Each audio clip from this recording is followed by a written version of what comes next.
एक बात बताइएगा जी, जब बीडीसी का कोई काम और अधिकार ही नहीं होता तो फिर फालतू का बीडीसी का वोटिंग क्यों कराया जाता है?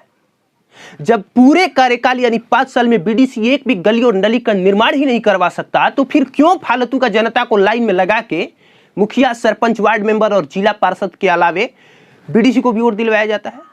मतलब समझ रहे हैं, 5-6 गांवों के विकास के लिए 10 लोगों का चयन होता है, फिर भी 10 लोग मिलके एक पंचायत का विकास नहीं कर पाते। और ऊपर से गांव की भोली भाली महिलाएं बूथ तक जाते जाते तो भूल ही जाती हैं कि मुखिया के अलावे हमें किसे किसे और कहां कहां वोट देना है। अब आगे बीडीसी की पूरी हकीकत बताने से पहले नए दर्शकों को अपना परिचय दे दूं। नमस्कार, मेरा नाम कुमार अभिनव है और आप देख रहे हैं पब्लिक प्लेटफॉर्म का खास शो पंचायत। आपके दरवाजे पर मुखिया और सरपंच के अलावे बीडीसी भी तो आते ही होंगे वोट मांगने। बीडीसी जिसका फुल फॉर्म होता है ब्लॉक डेवलपमेंट काउंसिल, हिंदी में कहें तो क्षेत्र पंचायत सदस्य, जिसका पंचायत में कोई काम ही नहीं होता है।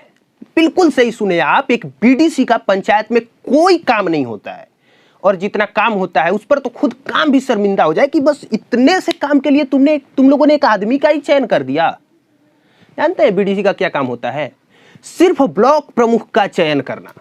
तो ब्लॉक प्रमुख क्या होता है पहले ये बता देते हैं। वो ब्लॉक प्रमुख ही होता है जो ये डिसाइड करता है कि किस पंचायत के किस मुखिया के पास कितना पैसा किस काम के लिए एलोकेट किया जाए। अगर बात करें पैसों की तो सबसे पहले पैसा आता है बिहार सरकार से निकल के पंचायती राज विभाग के पास। पंचायती राज विभाग उन पैसों को डीएम के पास भेजता है, डीएम उन पैसों को प्रखंड में बीडीओ के पास भेजता है, बीडीओ ब्लॉक प्रमुख के पास भेजता है और फिर ब्लॉक प्रमुख ये डिसाइड करता है कि किस पंचायत के किस मुखिया को कितना पैसा एलोकेट किया जाए। तो जो लोग पूछते हैं कि अगर मुखिया जी किसी काम में गड़बड़ी कर दिए तो उसकी शिकायत कहां करें, तो उसकी शिकायत आप ब्लॉक प्रमुख के पास कीजिएगा। अगर ब्लॉक प्रमुख भी उसमें मिला हुआ हो तो फिर बीडीओ के पास कीजिएगा। अगर बीडीओ भी मिला हुआ है तो डीएम के पास कीजिएगा। डीएम भी अगर आपकी बात न सुने तो पंचायती राज विभाग के पास कीजिएगा। वो भी न सुने तो नीतीश कुमार के पास कीजिएगा और कोई न सुने तो फिर मीडिया के पास आइएगा।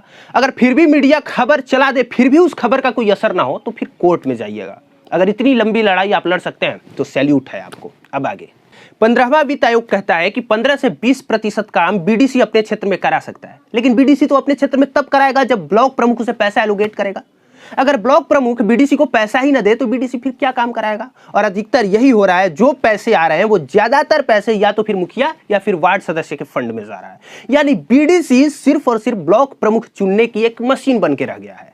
इसके अलावा बीडीसी के हिस्से में अगर कोई काम आता है तो मनरेगा में 30%, यानी कुल मिलाजुला के बीडीसी जो काम करता है, पहला हुआ ब्लॉक प्रमुख चुनने का काम, दूसरा हुआ मनरेगा में 30% और अपने क्षेत्र में 15 से 20% काम। यानी सभी को एक जगह इकट्ठा कर दें तो बीडीसी का सर इतना ही काम होता है कि काम भी शर्मिंदा होकर कहे कि बस कर भाई, माफ कर, मुझे जाने दे। अच्छा चलिए मान लीजिए 5 साल में बीडीसी के हिस्से में एक तो गली नली के निर्माण के लिए फंड आ भी जाता है, तो फिर क्या ही जरूरत है बीडीसी की? क्या वो काम मुखिया या फिर वार्ड मेंबर लोग नहीं करा सकते थे? मतलब इतने छोटे से काम के लिए एक अलग से पद चुन देना थोड़ा सा शर्मनाक नहीं लगता है? कुल मिलाजुला के बीडीसी के हिस्से में कोई काम नहीं है और जब कोई काम नहीं है तो कोई खास कमाई भी नहीं है और ऊपर से सैलरी की ना ही बात करें तो अच्छा है, क्योंकि जब एक पंचायत के प्रमुख की ही सैलरी 2500 है तो फिर एक बीडीसी को 1000-1500 से ज्यादा क्या ही मिलता होगा।